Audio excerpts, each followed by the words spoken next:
Alhamdulillah, bersyukur pada Allah Subhanahu wa taala kerana pada malam ni dapat kita sambung perbincangan kita berkait dengan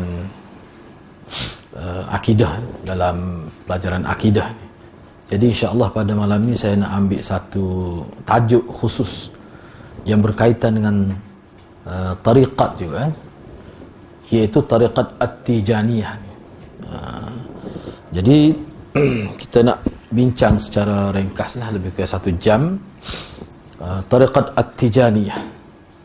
Apa dia? Sebab tempat kita ni pun ramai sebenarnya yang mengambil tariqat At-Tijaniyah sebagai tariqat mereka dengan maksud untuk mendamping ataupun mendekatkan diri kepada Allah Subhanahu wa taala. Jadi apa dia tariqat At-Tijaniyah ni? Dari segi ta'arif, At-Tijaniyah merupakan satu tariqah sufiyah, tarikat kesufian, yang mana penganut-penganutnya atau orang yang mengikuti tarikat ini, mereka mempercayai sejumlah ataupun beberapa lah kita kata pemikiran dan akidah-akidah kesufian.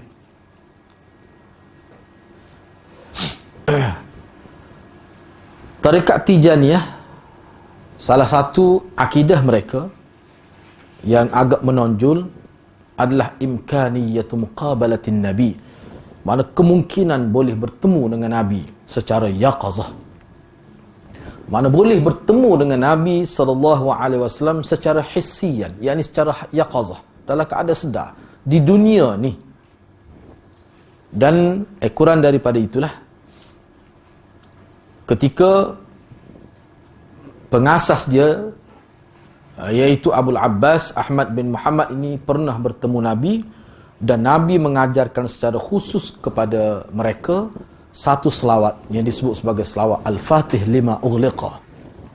Selawat Al-Fatih lima ughliqa, satu selawat yang mana allati tahtallu ladaihim makanatun azimah, yang mana selawat yang khusus Nabi ajar kepada mereka dalam keadaan sedar ini, di sisi mereka mempunyai kedudukan yang sangat tinggi.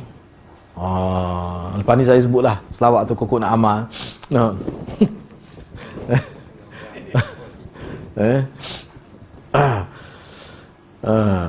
Ini dia panggil selawat Al-Fatih lima ughliqa. Bukan sekadar Al-Fatih, Al-Fatih lima ughliqa, nama selawat tu, yang mana Maulana sebut dalam seminar dulu. Ni berat ni. Baik, sekarang ni kita nak tengok nak ambil maklumat secara ringkas. Ni ringkas saja, saya cuba panjang juga, cuma saya ringkas perbincangan. Pengasas kepada tariqat At-Tijaniyah ini ialah Abul Abbas, iaitu Ahmad bin Muhammad bin Al-Mukhtar bin Ahmad bin Muhammad Salim At-Tijani.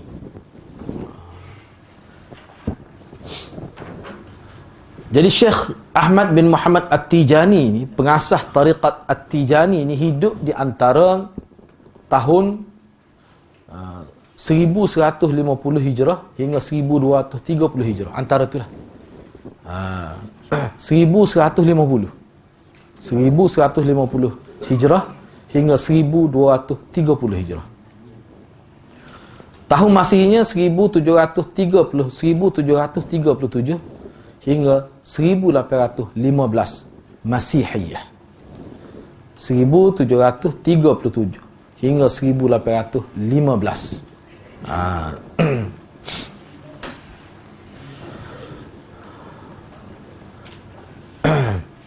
Dia lahir di sebuah kampung yang bernama Ain Madi, nama kampung tu. Salah sebuah kampung di kawasan padang pasir lah, di Jazair, di Algeria sekarang ni. Dia ni hafal Quran. Hafizal Quran Al-Karim wa darasha syai'an min al-hadith. Dia ngapa Quran dan dia ngaji hadis.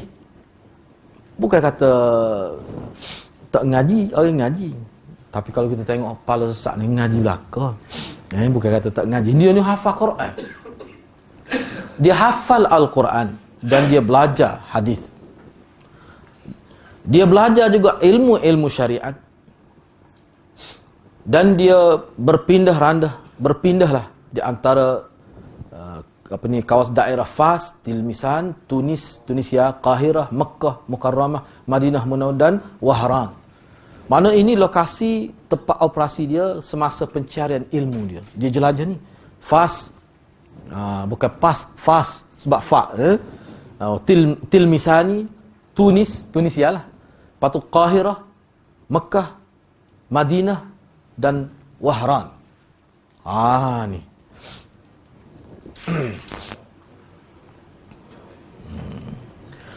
Dia telah melahirkan tariqat dia. Dia telah menghidupkan, mengembangkan tariqat dia pada tahun 1196 Hijriah. Di sebuah kampung, di kampung Abi Sam'un. Dan selepas itu, Fas, nama satu tempat, menjadi markas pertama.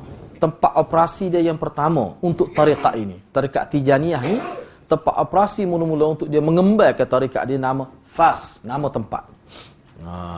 Dan daripada Fas itulah, daripada tempat yang bernama Fas itulah, dia bawa mengembangkan gerakan dakwah dia di seluruh Afrika. Di Afrika. Ada operasi besar dia di Afrika lah.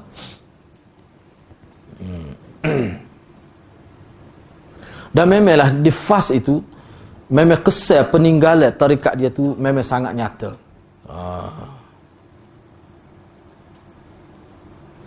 Ni kitab dia. Dia tulis kitab untuk mengembangkan akidah ataupun tarikat Tijaniyah tu, nama kitab Jawahirul Ma'ani wa Bulughul Amani fi faidi Sayyidi Abil Abbas At-Tijani. Banyak nama kitab dia.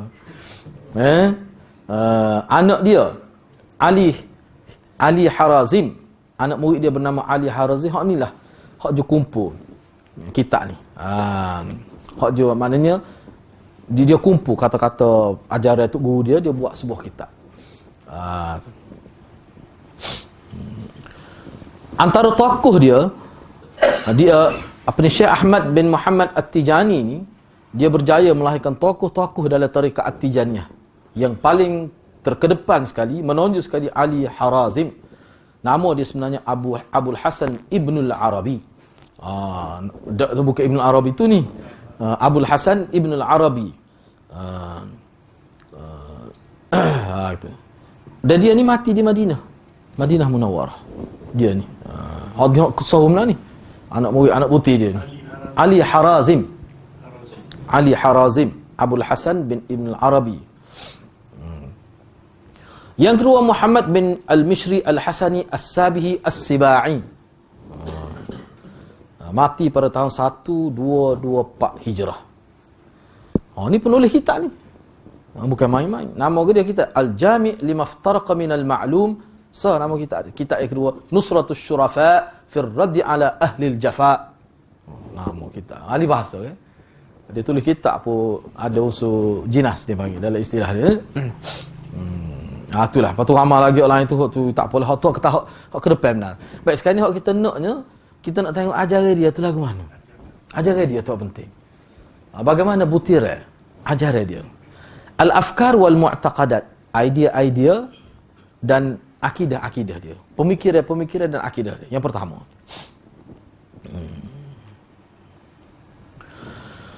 Secara umumnya, asalnya, mereka ini mu'minuna billah, beriman kepada Allah Subhanahu wa taala dari segi keimanannya. Tetapi mereka telah mencampur adukkan banyak ajaran-ajaran syirik. Itu masalah. Bukan kata dia ni tolak Tuhan, dah. Memang dia bawa tarikat semuanya beriman pada Allah belaka, tetapi dia memuatkan, mencampur adukkan banyak ajaran-ajaran syirik. Banyak ajaran syirik. Yang kedua,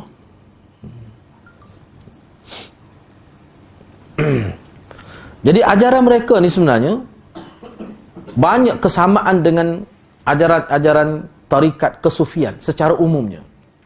Dari sudut asas ajaran tasawuf itu, Di segi fikrah dan falsafahnya sama aja. Antaranya beriman pada wahdatul wujud. Ini semua tarikat ada. Beriman pada wahdatul wujud. Yang dikatakan sesak tu. Kalau kata tasawuf, ada terima belakang. Tetapi dalam tarikat At-Tijaniyah ni, dia ubah sikit. Dia tidak sebut wahdatul wujud, tapi wahdatul syuhud. Tu pula ya maksudnya. Dia tulis wahdatul syuhud. Semua tu ada rujuk ke belakang tu. Rujukannya kitab dia tulis sendiri. Yang ketiga, mereka membahagikan perkara gaib kepada dua bahagian. Sini ni dia start ni. Dia start ni sebab antara ciri yang boleh katakan ada kepada semua tasawuf ni adalah dia terlibat dengan akses maklumat gaib. Boleh kata semua tarikat ada. Sebab tu mereka membahagikan perkara gaib kepada dua bahagian.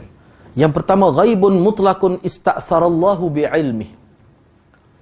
Yang kedua, wa ghaibun muqayyad wa huwa ma ghaba an ba'dil makhluqin duna ba'din. Ghaib yang pertama, perkara gaib yang pertama, yang mana perkara gaib yang mutlak kepada Allah sahaja. Orang lain tidak boleh nak akses maklumat. Orang lain tak boleh nak ceroboh perkara gaib. Hanya Allah sahaja mengetahui. Ni sabah ni semua orang, malaikat pun tak tahu. Hak yang kedua ni hak gear dia lah. Hak yang kedua ni ghaibun muqayyad. Perkara gaib yang boleh diakses oleh makhluk. Yang muqayyad ni maknanya perkara gaib yang dikaitkan dengan orang tertentu. Iaitu perkara gaib kepada setengah orang tetapi tidak gaib kepada setengah yang lain.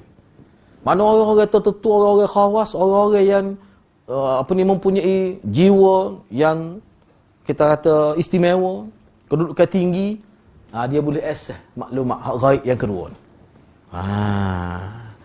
Tak tahulah, takut dia panggil gaib furuk kawan, tak tahu ni non. Peliklah sikit ni.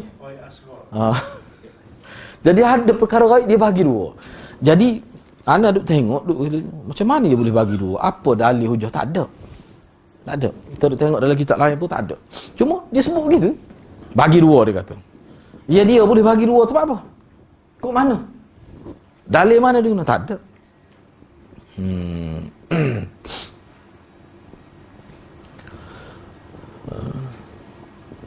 Jadi bahagian perkara gaib yang kedua ini adalah perkara gaib yang mana mereka nisbahkan perkara gaib ini kepada guru-guru mereka. Mana guru mereka boleh akses maklumat secara berleluasa lah kita kata. Sini maksudnya. Jadi perkara gaib yang kedua ni, jadi dia pun tidak sebut perincian perkara gaib yang kedua ni menyentuh bab apa dia. Dia pun tak sebut. Tapi perkara gaib.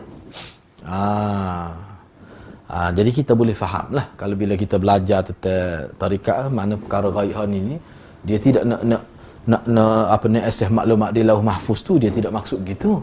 Hak ni sekadar contoh kita kata kepada dia, hak berkait dengan jumpa dengan Nabi. Sebab Nabi berada alam barzahnya alam gaib, tapi dia boleh jumpa direct dengan Nabi. Dia boleh tahu perkara-perkara yang berkait dengan nasib seseorang. Tu. Dia boleh tahu. Tu.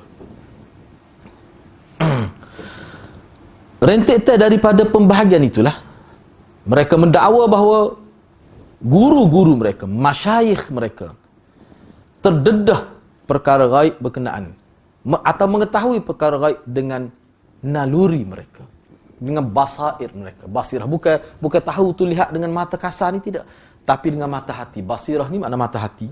Mana dia boleh tahu? Kalau dia renung dia boleh tahu. Makna hak dia nampak tu hak zahir, tapi hak dia boleh dalam renungan dia tu. Ni tak tahu ni.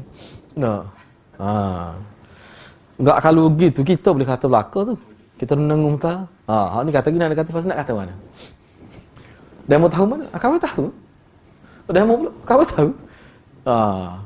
Berat lagu tu. Semua boleh akses maklumat gaib lah tu lagu tu. Sehingga ni hasil daripada ajaran Syekh Ahmad bin Muhammad. Molek nama dia. Ahmad bin Muhammad. Lepas tu ada lagi nama dia At-Tijani. Dia berjaya memberi satu pendidikan rohani kepada anak-anak murid dia, sehingga anak murid dia, pengikut-pengikut dia meyakini apa yang dia yakini. Ni kenyataan dia. Dalam kita ada Al-Jawahir, kitab dia. Ni anak-anak terjemah tu lah. Antara kesempurnaan At-Tijani ni radhiyallahu anhu, dia kata.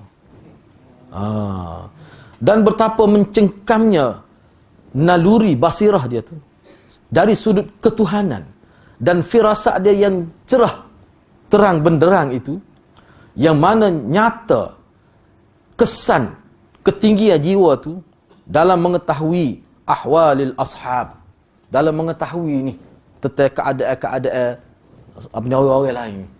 Dia boleh tengok ini, dia boleh tahu. Ni tadi tak mai subuh ni. Dia boleh tahu. Parok.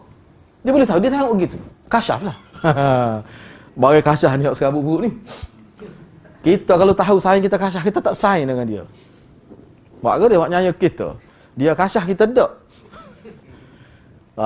Ni tengok ni. Dia popok mengarut lagu ni. Popok mengarut. Lepas tu kalau kita kata kasyaf, dia tak percaya. Kata dia mau kasyaf. Kau apa kasyaf juga. Dia kata, cuba teka. Gapo dia kau duduk mikir lah ni. Kita boleh kayak. Lepas tu dia kata, dak, awak pelawak. Mana nak kata mana? Muka bahaya tak tahu mana lo. Tu. Cuba tengok. Dan kemampuan yang sempurna yang ada pada Syekh Ahmad bin Muhammad At-Tijani ni, dia boleh menyatakan al-mudmirat, apa yang tersirat dalam sanubari seseorang. Dan dia boleh menceritakan perkara-perkara gaib, dan dia juga mengetahui akibat-akibat daripada perbuatan dan apa yang berlaku, mana implikasi kita kata buat jadi lagu mana selepas ni. Misalnya kita lepas ni jadi lagu mana, dia boleh tahu baik ataupun tidak baik. Tu dia boleh tahu. Dia boleh tahu penyakit-penyakit dan perkara-perkara tragedi-tragedi yang akan berlaku, dia boleh tahu juga. Honisa pun pada dah, kita nak kata kufur tu. Syirik tu pada dah ni. Sifat Tuhan ni. Sifat Tuhan ni. Tapi bila kena penyakit, sebab tu kita kena ingat dia ni, Allah tu tak, kita kata tu tak. Setengah tarikat ni adalah penyakit. Kita gitulah, mudah faham. Dia penyakit. Bukan kata dia tu sebagai merawat penyakit, tapi dia sendiri itu penyakit. Jadi tarikat mana merupakan, kita kata obatnya, tarikat Nabi SAW. Lepas tu nak tahu mana dalam kitab tak ada sebut tarikat Nabi, mengaji hadis. Tu boleh jumpa lah tu. Ni dia pergi. Jadi ketua At-Tijani, pengasas At-Tijani, Ahmad bin Muhammad At-Tijani, dia dakwa. Ni dakwa ni makna dia ajar kepada anak-anak murid dia. Dia kata dia telah bertemu Nabi SAW secara yaqazah. Dia tidak ayak selalu. Bila lama dia tengok anak murid dia tu, merik dah ke dia, Kelantan kata. Merik dah ke dia. Ta'assub dah ke dia, fanatik dah ke dia. Dia ayak gapo pun terima. Dia pun mulalah ayak. Sinilah sebenarnya mana-mana ajaran salah pun dia mesti ada. Bila dia berjaya meletakkan mengajarkan kita kata dia berjaya memberi kefahaman kepada anak murid dia bahawa dia boleh bertemu dengan Nabi dalam keadaan yaqazah dan mengambil ilmu direct daripada Nabi. Disitulah mulanya kesesatan yang luar biasa berlaku. Sebab apa? Sebab orang akan percaya dia kata gapo. Maknanya dia guna nama Nabi. Nabi ajar ni selawat ni. Selawat Al-Fatih lima ughliqa ni Nabi ajar. Tengok kelebihan lepas ni, terkejut buruk kita. Terkejut buruk. Bukan buruk terkejut, mana kita tu terkejut buruk. Bahkan dia kata Nabi kecek dengan dia secara direct, secara musyafahah. Sebab kita kecek gini, tu dia. Dan dia belajar direct daripada Nabi SAW. Dan Nabi ajar dia secara khusus, secara kita kata berdepan, secara face to face lah kita kata. Selawat Al-Fatih lima ughliqa. Lepas ni saya ajar selawat ni. Lik mana pun kita start lah lima ni. Tu dia. Esok kata ayah pakai tak ayah berminyak dah kereta. Pakai tolak begitu ke? Lagu mana sirah selawat ni? Kita sebut sirah, lepas ni kita sebut fadail dia. Fadilah selawat. Selawat dia gini. Nabi ajar directly. Yo ni.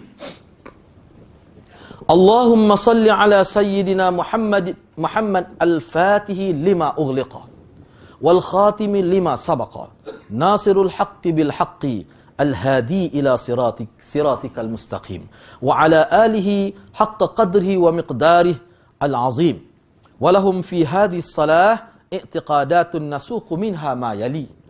Sesirah selawatnya Hasan ni, terjemah dia. Wahai Tuhanku, berilah rahmat kepada penghulu kami Muhammad Al-Fatih lima ughliqa, yang membuka segala yang terkunci. Mana dia buka perkara, dia akan tahu perkara gaib. Wal khatim lima sabaqa, dia penyudah kepada ni ajaran-ajaran yang telah lalu, di dia. Penyudah di dia. Penolong kebenaran dengan kebenaran, yang membimbing manusia kepada jalan engkau yang lurus, dan selawat kepada ahli keluarganya.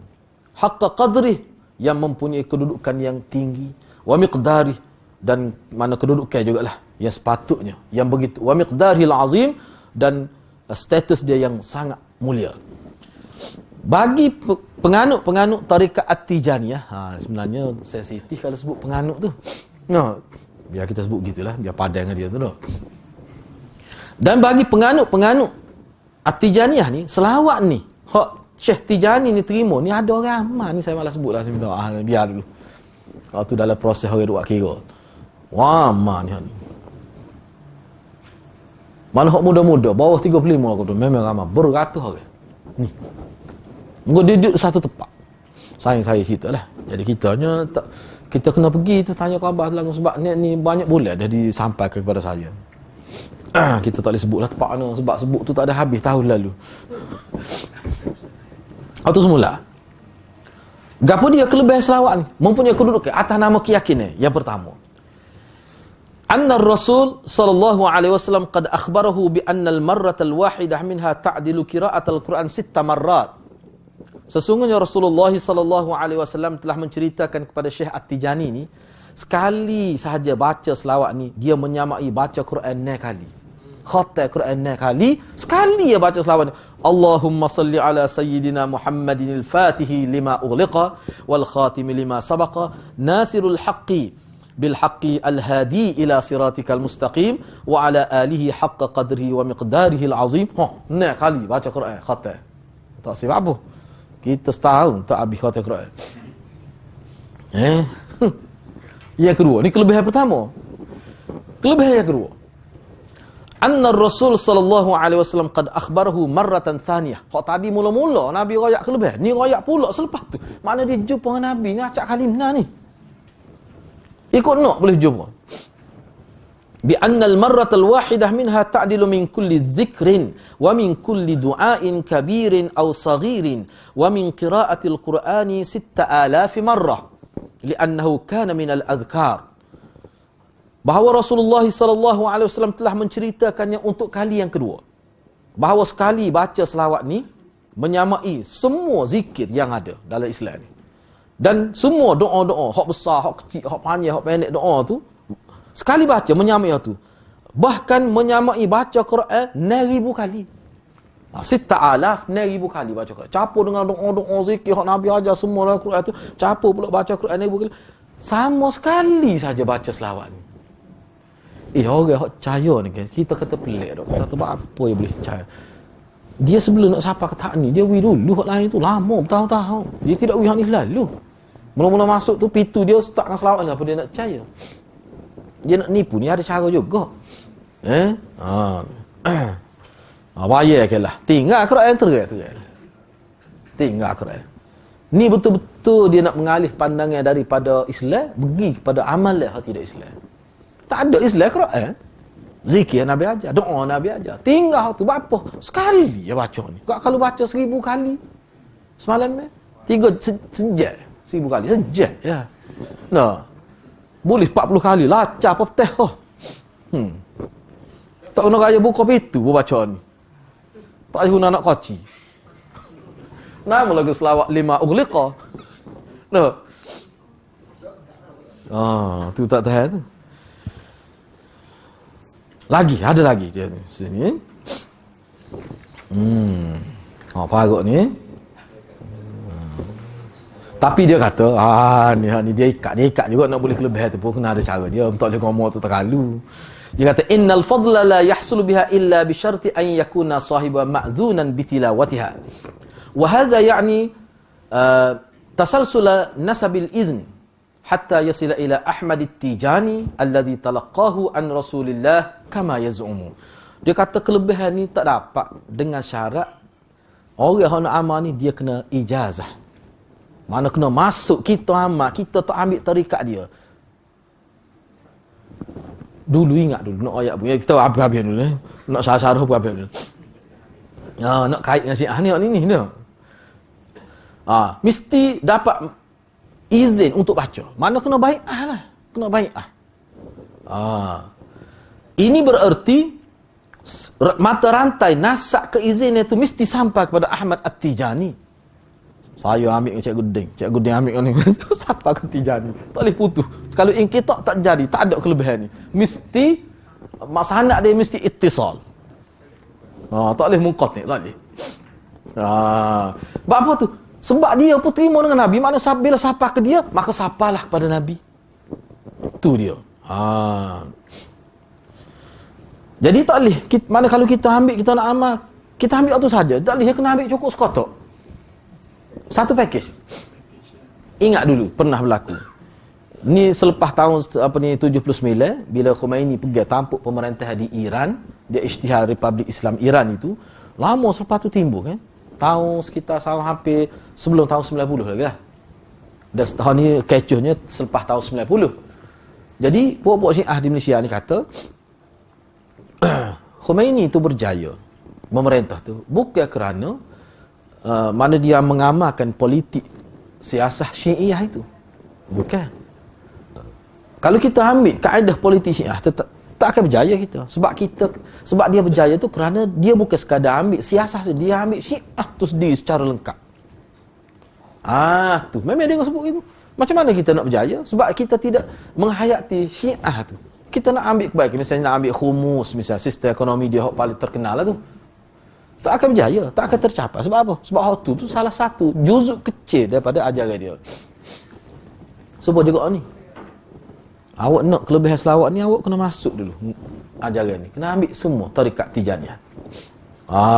Dia.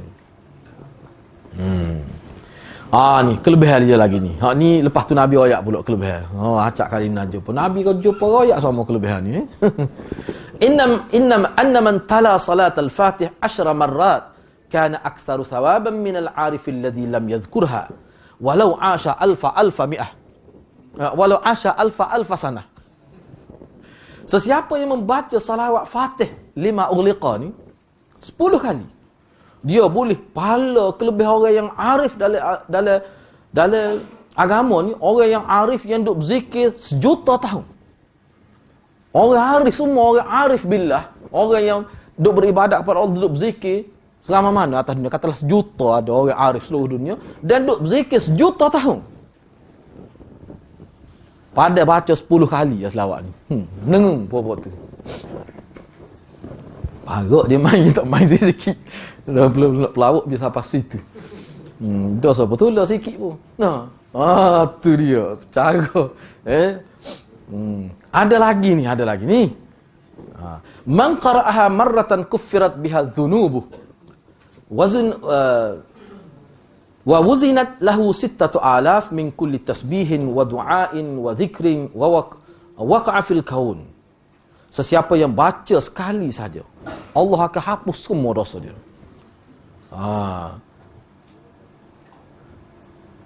Dan sekali baca tu selain daripada dihapus semua dosa, nilai sekali baca tu seperti nilai tasbih, doa dan zikir yang dilakukan 9,000 tahun. 9,000 orang yang bertasbih, 9,000 orang yang bertasbih, 9,000 orang yang berdoa, 9,000 orang yang berzikir yang ada dalam dunia ni semenjak pada zaman Nabi ada sampai kiamat, ada hak tu duk berzikir. Lebih lagi baca sekali hak ni. Lemah kita dengar dah. Ketemu tu teh. Tapi kita pun heran nak baca tenang. Berat semua. Pengikut ramai gitu.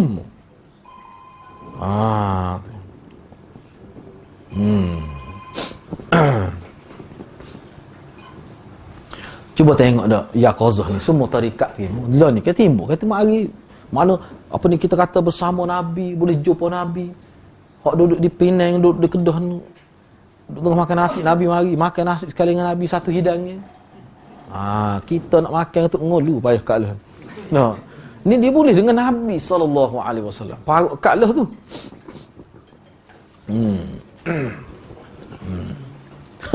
Oh ni parut ni.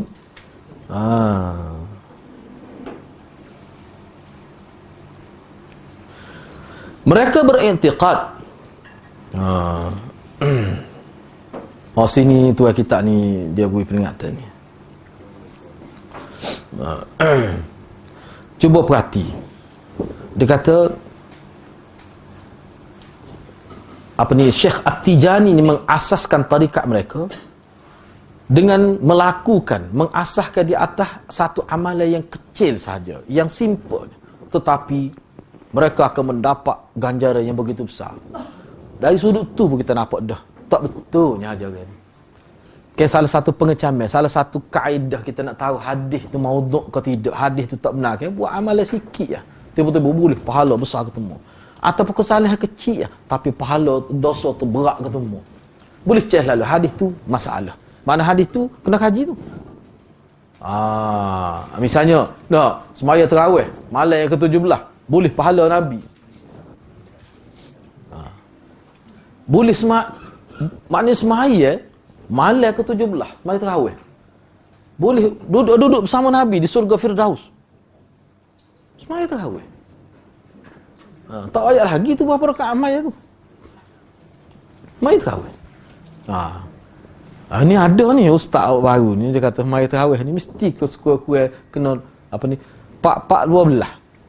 Sebab ada tarawih. Bukan tarwihatani tarawih. Parut. Ni parut. Jadi maknanya bila sebut tarawih dia jamak tu lafaz jamak. Tarawih ni maknanya 3 kali rehat.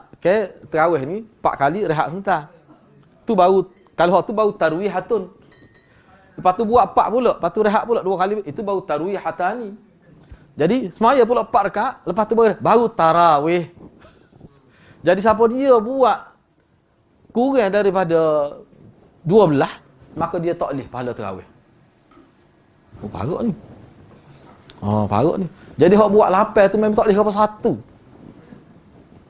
Kalau ada bubur boleh bubur gitu ya. Boleh air. Gitu ya. Parut. Bila kita dengar tu tak terkejutkanlah.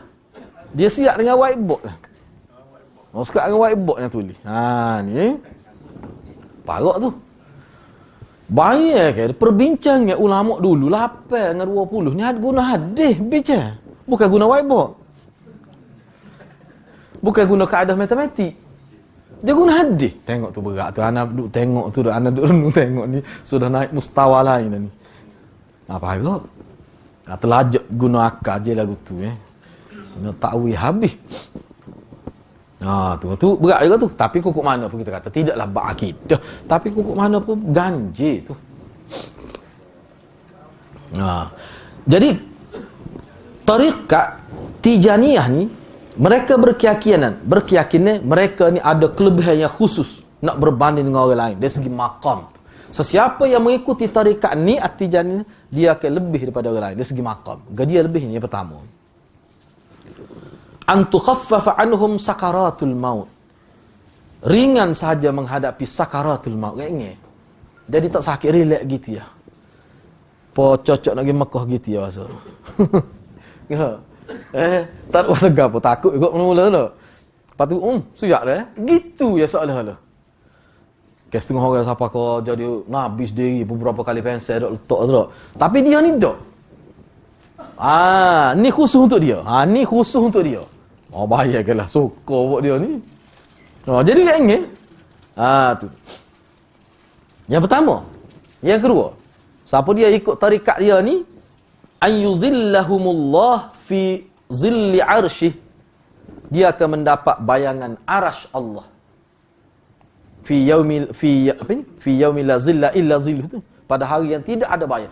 Di hari akhirat ni, dia di pada mahsyar ni, tak ada sepokok pun tak ada. Tak ada bayar sikit rabuk. Tak ada bayar. Bayar yang adanya bayar arash Allah Subhanahu Wa Taala. Tu yang ada. Pok dia ni boleh duduk bawah tu. Duduk bawah tu. Hot dia lucu pok dia ni. Ada ni suku istimewa suku. Tu 7 tu Nabi sebut. Hak ni lain ni. Hak tu hadis je sebutnya. Hak ni direct hak Nabi ayat ke dia ni. Bukan main-main. Makna kena ambil tarikat dia.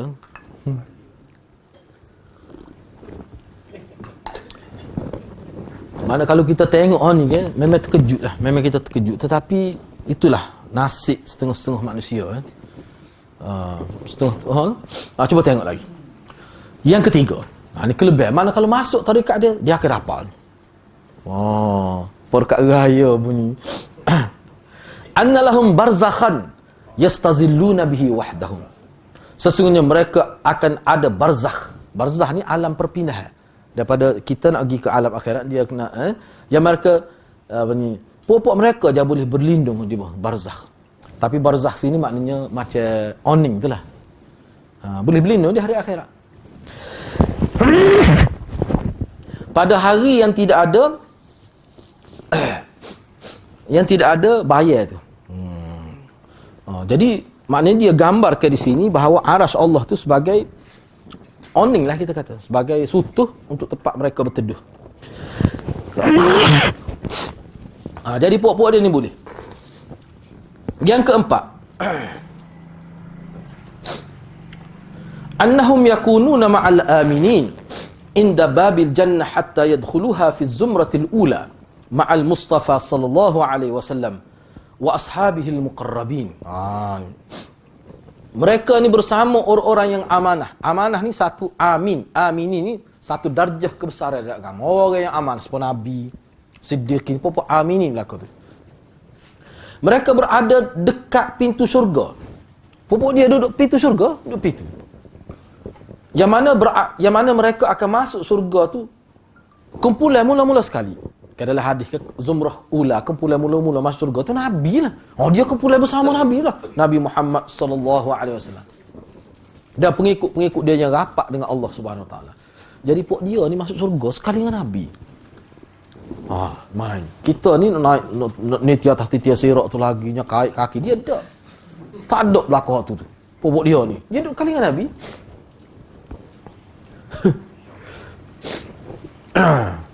Mereka beriktikad. Mereka mengatakan bahawa Nabi sallallahu alaihi wasallam telah melarang Syekh mereka Ahmad At-Tijani ni daripada menggunakan Asma'ullahul Husna ni sebagai tawajjuh dalam doa ta'wi. Bahkan Nabi menyuruhnya supaya bertawajjuh dengan selawat Al-Fatih lima ughliqa. Tu.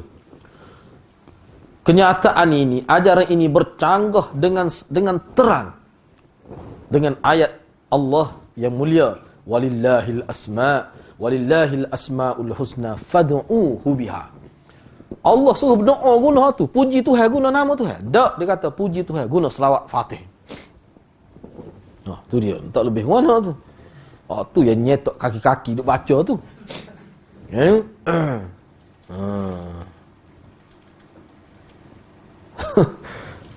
Mereka juga berkeyakinan bahawa Nabi sallallahu alaihi wasallam telah memerintahkan Ahmad At-Tijani supaya menggunakan selawat Al-Fatih lima ughliqa di dalam apa-apa doa. Bila seperti kita kalau doa ke alhamdulillah mesti ada sebut Allah, puji Allah, selawat pada Nabi. Itu adab doa kita. Mengikut dia ni Nabi ajarnya kena mulakan doa zikir dengan selawat Al-Fatih.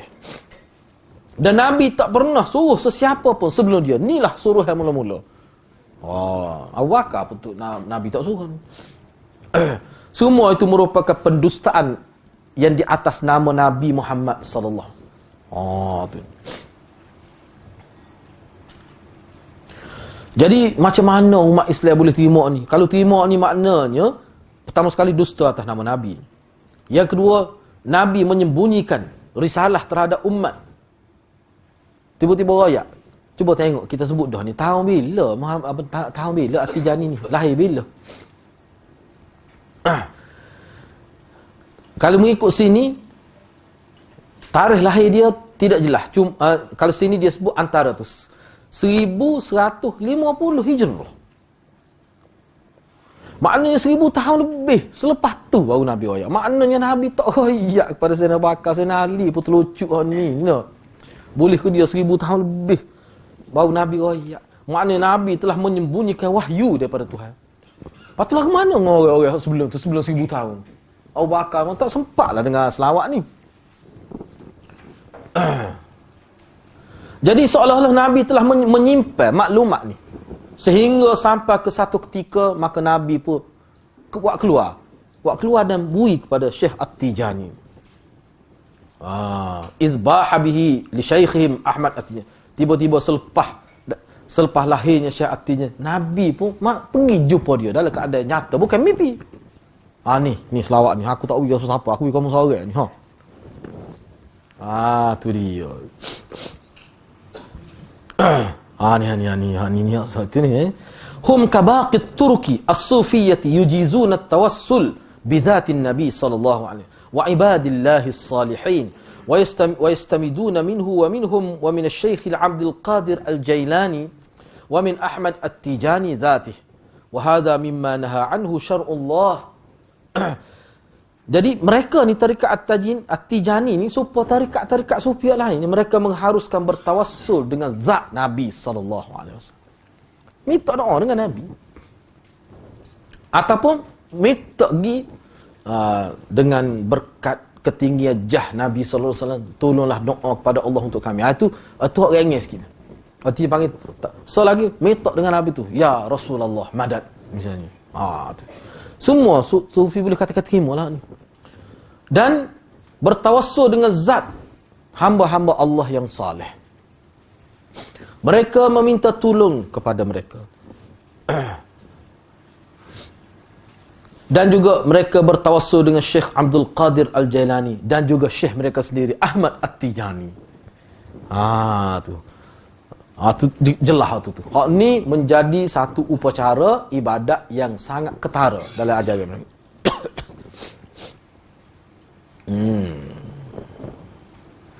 Gitulah. Mereka juga berpendapat, ni ajaran dia, ni antara ajaran dia lagi. Mereka berkeyakinan bahawa Ahmad At-Tijani dia tu khatimul awliya, penyudah sekalian wali. Seperti mana Nabi khatimul anbiya.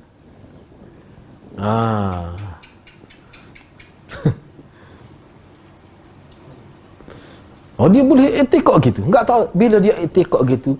Itulah sebenarnya mendorong dia untuk bertawassul. Itulah sebenarnya kita kata faktor yang mendorong untuk mereka bertawassul sebab kelebihan luar biasa.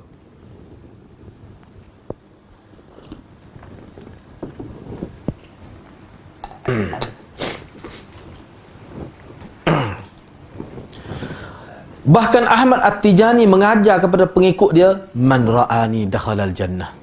Siapa dia tengok aku confirm syurga. Masuk syurga. Syurga mana tak tahu. Confirm masuk syurga.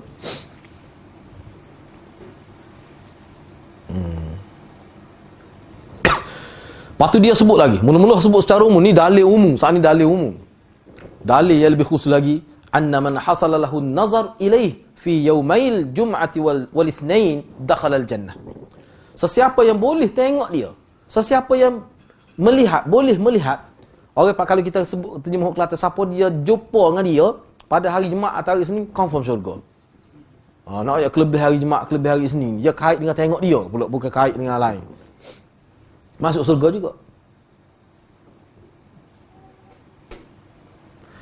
Dan mereka juga berkeyakinan, bahkan dia memberikan keyakinan ini kepada pengikut dia, bahawa Nabi SAW, Nabi sendiri masa Nabi jumpa dengan dia dalam keadaan sedar, Nabi beri jaminan bahawa dia masuk surga dan pengikut-pengikut dia juga masuk surga tanpa hisap dan tanpa kena iqab, kena balasan, kena seksa. Confirm Nabi ayat sendiri. Aku masuk surga, lepas tu mu ikut aku semua masuk surga belakang. Dia kata Nabi royak dia. Ketika Nabi jumpa dengan dia. Tu dia. Ni Ibn Taymiyah sebut dalam ciri-ciri wali ni. Al-farqu baina waliyillah min awliyaillah wa awliyaish syaitan. Tu nama kitab dia. Molek benar kita.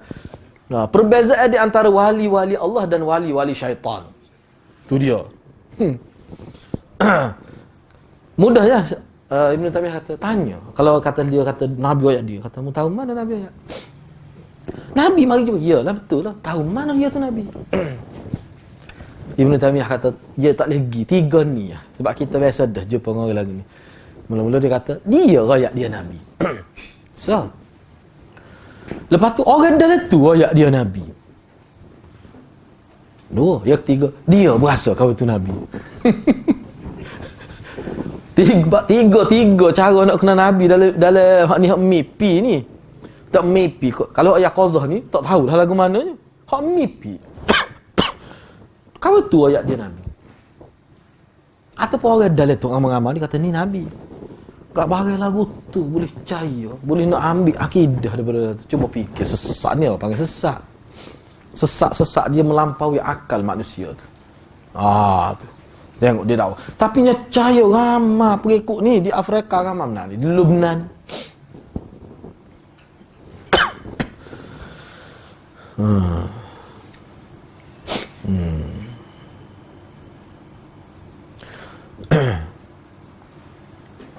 Ahmad At-Tijani juga ada sebut.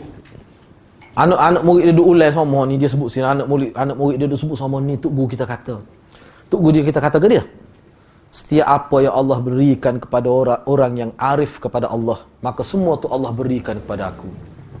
Daripada dulu, kini dan selama-lamanya, hak mana ada arif billah, Allah beri pada mereka, semua Allah beri pada aku. Anak murid dia duk ulai tu. Tok guru kita ni hebat. Sebab itulah cara ni kalau kita perhatikan ada orang Islam tempat kita ni dia sebut gini tentang tok guru dia. Bila kita pergi nak tanya tok guru dia lah mana dah tok guru ni memang keramat dia. Kita hotus stasiun rumah. Royak tok guru dia ni curi mari tak boleh tubik. Lepas tu bila tok guru dia gosok atas belakang tu baru boleh nampak sepolah laut. Royak tu. Ni bahaya. Ni anak murid jenis lagu ni. Tok guru ayat gapo pun dia itu. Tok guru ayat gapo pun sebab wahyu dah ni kau sampai tahap tu. Tu bahaya tu. Sebab tu Nabi SAW dia tidak ajar sahabat dia. Dia tidak ajar keyakinan akidah dengan cara ni.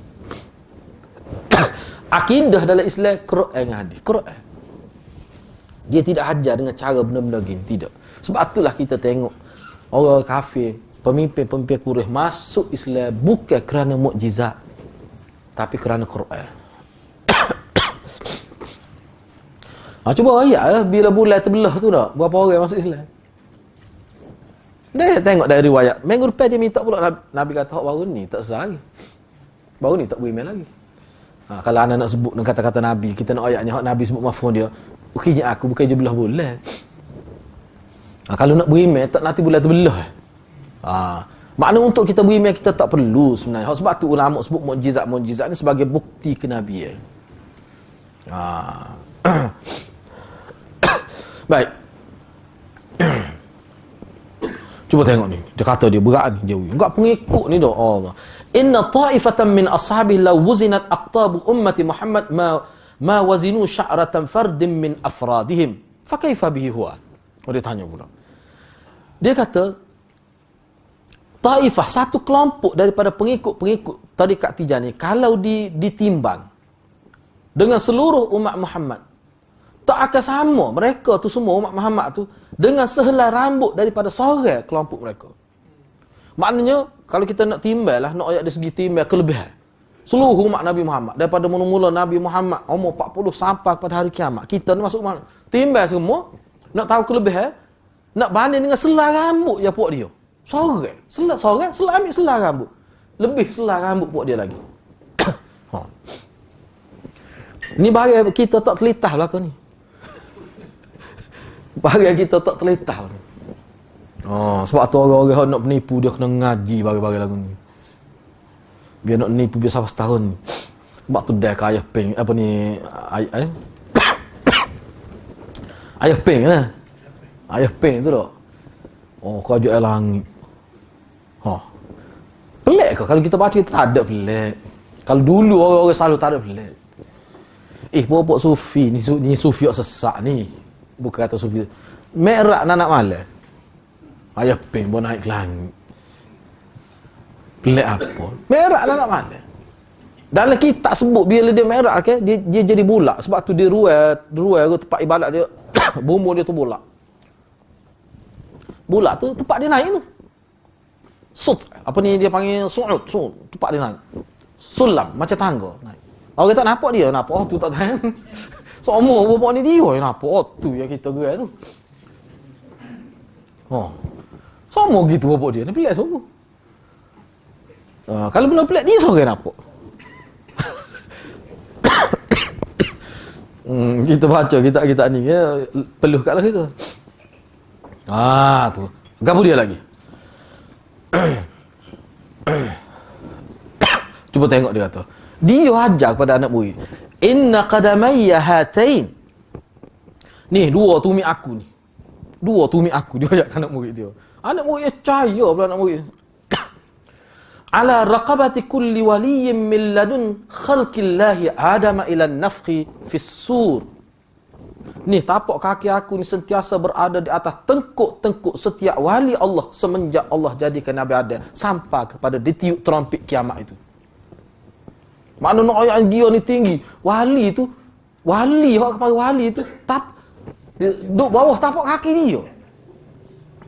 Tak kecil hati mana wali lain. Duduk bawah tapak kaki dia. Bawah tumit dia lah ke. Mari wali kutub setara mana pun. Dia ayat gitu. Kau anak murid dia. Benda-benda gini bila dia sesak dia boleh tengok. Cuba tengok Arkan lah. Arkan ni bila dia mati anak pupuk dia lebih sesak lagi sebelum dia hidup. Dan awak mana? Isteri dia cerita sebelum dia mati dia telah menyiapkan pupuk kita untuk bersama dia di alam online secara online ni. Bersetubuh secara online. Tak tahu lah lagu mana. Tapi gitulah kira-kira. Parok, jangan keren lagu tu. Parok lagu tu. Dahsyat. Cuba aja tengok Umur Jah kata lagu mana. Tak mati. Abu Ya ni tak mati. Lagu mana cara nak berhubung tu? Tarikat apa ni wirid. Baca wirid tu. Aurat Muhammadiyah tu. Baca tu dia panggil wasilah untuk kita menyambung dengan guru kita. Bunyi khabarnya Allah sayang kita. Nampak sama dia. Mana kalau anak murid ni nak baca tu mari dia. Gapo dia benar lagu tu.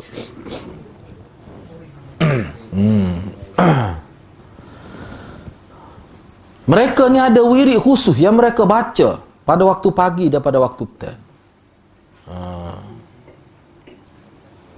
Dan mereka ni mesti baca doa tu sekali waktu pagi, sekali waktu petang. Dan mereka juga ada zikir khusus mereka baca selepas asar pada hari Jumaat. Nak sampai ke maghrib itu. Dan gitulah dia. Dan banyak lagi lah wirid-wirid lain yang berbeza-beza. Semua tu mari mana tu? Daripada Syekh At-Tijani. Cuba tengok lelah ni dok selawat sekali setahun untuk guata melalui email. Ni tahun ni pokok kita amal selawat ni setahun. Tak serupa tu cara. Mana ambil daripada guru wirid-wirid tu untuk diamal sebagai satu wirid dalam agama. Apa kesan dia? Tinggal hak Nabi. Tu kesan dia. Jadi tinggal hak Nabi. Kita tak sah, tak boleh kau baca. Kita soalnya, bapa tak baca hak Nabi? Bapa tak baca Quran? Dia tanya, tak boleh kau nak baca lain tak? Kata, dah lebih ada. Bapa nak ambil tak lebih? Sebab tu ada ulama kata, dalam dua gelas. Ada orang ni, orang dia kata, tak seminum lah dalam gelas A ni sebab hamba tengok ada racun tu. Kalau dalam gelas B ni tak ada racun. Kalau makan ni, tabak kita tak ambil gelas A. Kita akan ambil gelas B. Kita tak siasat dah. Sebab apa? Hak tu racun. Dia bukan main-main. Dia boleh tak tutup mata. Bukan belalak jadi tak tutup mata tu. Dia boleh jadi gitu. Dia kata nak terang. Akal manusia tak akan terang. Maksud ayat. Kita makan dia jatuh. Tak ambil dah apa-apa. Kemungkinan dalam kepala kita tu. Tapi hak ni apa kita tak milih. Dah ada ulama ingat syirik. Ada orang yang kata tak. Berani pula. Kalau sepatutnya hak air tadi tidak melibatkan akidah pun kita tak berani dah. Tapi hak ni kenapa jadi berani gitu? Ni tu orang panggil sesak. Mikir tidak sepatut, itu makna sesak. Tak sepatut mikir lagi tu. Baik, seterusnya. Apa dia lagi dia sebut sini? Man akhadha wirdan faqad alzama nafsahu bih wa la yajuzu lahu an yatakhalliya anhu wa illa halaka wa hallat bihi al-uqubatul uzma. Parah dia wi. Siapa dia sudah melakukan bai'ah dan ambil wirid ni, maka dia telah mengilzam, dia sudah iltizam. Diri dia nak baca tu. Siapa dia dan tidak harus dia tinggal ada wirid tu bila dia ambil. Maknanya bila dia masuk dalam tarekat ni, dia sudah bai'ah untuk amal wirid tu, dia tak boleh tinggal dah. Kalau dia tinggal, halaka. Dia akan binasa dalam akidah. Dan dia akan dibalas dengan balasan al-uzma, balasan yang sangat besar di hari akhirat. Ni ayatnya peringkat ni dia panggil tatawur, perkembangan ajaran dia. Naik satu peringkat lagi. Nasaba Ahmad At-Tijani nafsahu fi maqamin nubuwah yaumal qiyamah. Tu dia. Idh qala yud'u li minbaru min nuri yaumil qiyamah. Wa yunada munadin wa yunadi munadin hatta yasma'hu kullu man fil mawqif. Ya ahlal mawqif, hadha imamukum alladhi kuntum tastamidduna minhu min ghairi syu'urikum. Ahmad At-Tijani telah dengan tegas meletakkan kedudukan dia setinggi makam nubuwah pada hari kiamat. Dia letak dia ni bila hari kiamat dia ni setara dengan Nabi. Di mana dia menyebutkan pada hari kiamat aku diletakkan di atas mimbar daripada cahaya. Mimbar awak cahaya. Dan ada orang yang menyeru. Wa yunadi munadin, ada orang yang menyeru sehingga didengari oleh semua orang yang ada di tempat itu. Lagu mana bentuk seruan itu? Wahai penduduk pada mahsyar lah, wahai penduduk alam akhirat. Hadza imamukum, inilah dia tu imam kamu. Betul terjemah tu imam ni. No. Inilah imam kamu. Yang mana dulu kamu sentiasa menyeru-nyeru nama dia min ghairi syu'urikum, tanpa kamu rasa kehadiran dia. Inilah. Jadi dianya lahir bila? Inilah 1000 tahun lebih. Jadi pengikut dia siapa lah ni ada. Jadi pengikut dia tak tengok pun dia. Tak pernah jumpa dengan dia. Hari ni boleh tengok dengan mata kepala. Inilah imam kamu. Sebab kita lah. Kita kena ingat kita ni, Nabi Muhammad kita tak pernah jumpa pun. Mimpi pun dok. Tak mimpi kalabuk. Mimpi remah pun dok kita. No. Mimpi pun dok kita. No. Tak mimpi. Semua kita tak mimpi. Tak ada nak mimpi. Aku nak mimpi. Tak apa-apa. No. Aku nak mimpi jaga. Kita ni tak pernah tengok Nabi. Bayar ke? Cuba bayar. Kita gitu jumpa tengok Nabi. Berasa lagu mana? Jumpa Nabi Ibrahim. Hak kita nak baca semua sejarah dalam Quran, dalam hadis Nabi Muhammad. Nak hari pok kita mau ngaji hadis. Ramai ada lagi. Nah. Bayar ke lah. Tiba-tiba bangkit di hari akhirat. Tengok muka Nabi. Bayar ni. Orang kita sebut sama. Mak kita tak sebut setara tu nama. Tiba-tiba jumpa. Dia nak pergi situ lah. Ni bobot ni. Dia nak pergi situ. Seolah-olah dia nak bawa satu ajaran. Dia tiru terus. Jadi kalau bangkit di hari akhirat jumpa Nabi, akhir sekali jumpa Tuhan kan? Itulah nikmat paling besar. Dia nak bawa situ.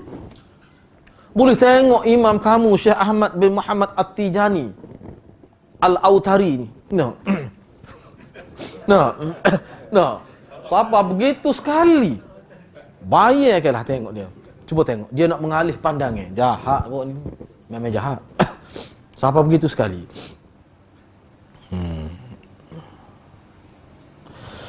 Baik. Habis itu secara ringkas kita nak tengok pula. Dia ambil mana ajaran ni? Ulama buat kajian. al-fikriyatu wal aqaidiyah. Benih-benih pemikiran dan akidah ni mana sumber ambilnya dia? Sebab kita sebenarnya kita boleh sumber ambilnya Quran dengan hadis. Lepas tu dia nak kata Quran dengan hadis. Mana ada ayat Quran lah. Tapi kukuk mana pun tak okey lah. Satu ajaran besar gini. Nak erok dengan mimpi saja tak erok. Tak erok lagu tu. Sebab tu yang kitab ni kata mimma la syakka fihi annahu qad istamadda mu'zama ara'i min al-fikr as-sufi wa zada alaihi syai'an min afkari. Tidak syak lagi dia kata Syekh At-Tijani sebenarnya dia ambil sebahagian besar gagasan-gagasan pemikiran sufi dia ni daripada idea-idea pokok sufi terdahulu dan dia buat satu penambah buruk ke terhadap tu. Bukan penambah baik ke tu. Malu dia tambah. Dia gini kalau kita ngaji akidah ni semua ajaran-ajaran hatta ajaran Islam kita ni pun dia bukan perkara baru. Ajaran Nabi Muhammad dia mesti ada silsilah kan agama Hanifiyah Ibrahim. Banyak ajaran kita ni puasa sendiri misalnya. Hak tu ajaran Nabi-Nabi dulu. Semaya sendiri pun ajaran Nabi dulu. Cuma adalah hak tambahan, edisi baru nak sesuai dengan zaman. Begitu juga ajaran dia ni dia ambil mana? Ni daripada sufi lah. Mari ikut sufi. Lepas tu dia tambah-tambah lah. Mestilah ada hak dia sendiri. Mesti ada. Tak akan ambil orang belakang. Tak, mesti ada hak dia lah. Yang keduanya dia ambil juga ajaran-ajaran ni banyak juga dia ambil daripada kitab-kitab Abdul Qadir Al-Jailani. Kita kena ingatlah Abdul Qadir Al-Jailani ni tokoh yang banyak di muftara alaih. Kita tidak yakin semua yang ada dalam kitab dia apakah itu sebenarnya ajaran yang sah. Semua tu pemikiran Abdul Qadir Jailani ulama tak percaya tu. Sebab kalau tengok Abdul Qadir Jailani ni molek. Jadi kalau banyak cerita dia tu waktu mungkin tambah susupan tu. Ibnu Arabi ni dia ambil situ lah. Al-Hallaj dan golongan-golongan sufi.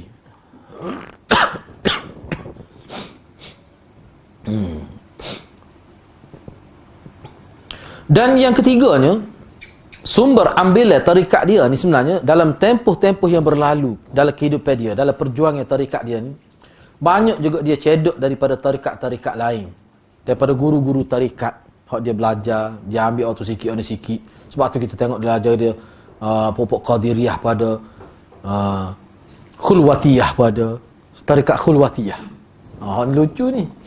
Tarikat Khulwah ni tarikat Khulwah, tarikat dia tidak duduk sekali dengan orang, dia duduk nusuk. Dia tak boleh jumpa orang sebab dia tengok orang salah tu dia akan mencederakan dia punya itu dia tu. Khulwah lah, Khulwatiyah. Macam-macam hak ni lah hak duduk dalam hutan ni. Bukit 5 tahun duduk. Lepas tu tobik. Lepas tu masuk pula. 5 tahun. Saya kenal dia. Bila sakit baru berobat di hotel di KBMC. Saya tak pergi itu. Demo banyak pergi. Kata dulu tok guru kita lah ni dah tu. Sakit dia pun mari sini. Dia kedah mati banyak tahun dah mati.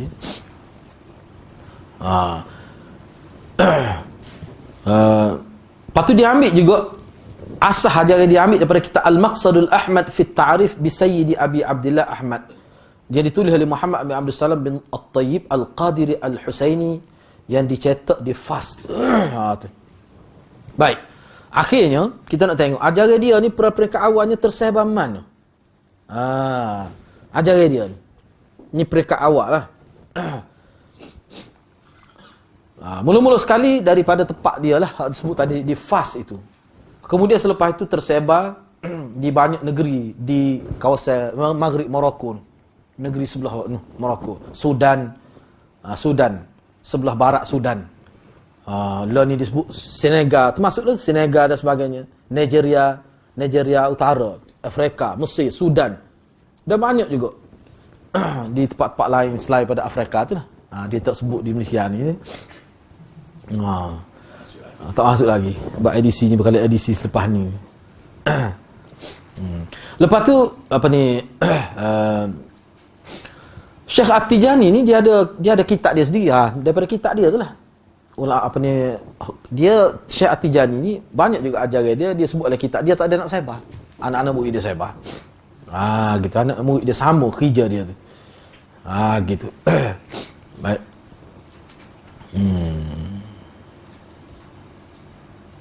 Gitulah.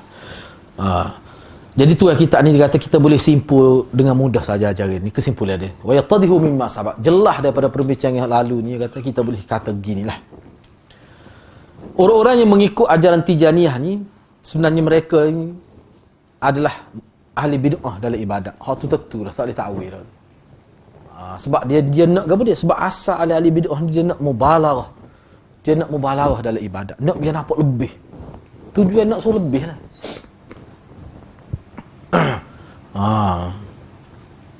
Di mana mereka telah mengkhususkan doa-doa tertentu yang tidak warid daripada sumber agama. Dan mereka mewajibkan orang ramai beribadat dengan ibadat-ibadat tertentu dalam waktu-waktu tertentu yang tidak bersandarkan kepada sumber agama. Dan lebih berat daripada itu, mereka ada akidah-akidah yang mana boleh mengeluarkan penganutnya daripada millah, daripada agama Islam. Misalnya hulul, ittihad. Allah merosak masuk. Bila masuk jadi kita ni bersatu dengan Tuhan. Hulul wal ittihad itu. Itu satu ajaran sufi yang kebiasaan diterima lah tu. Sepenuh Muhammad tak ada seorang pun sufi tolak tu.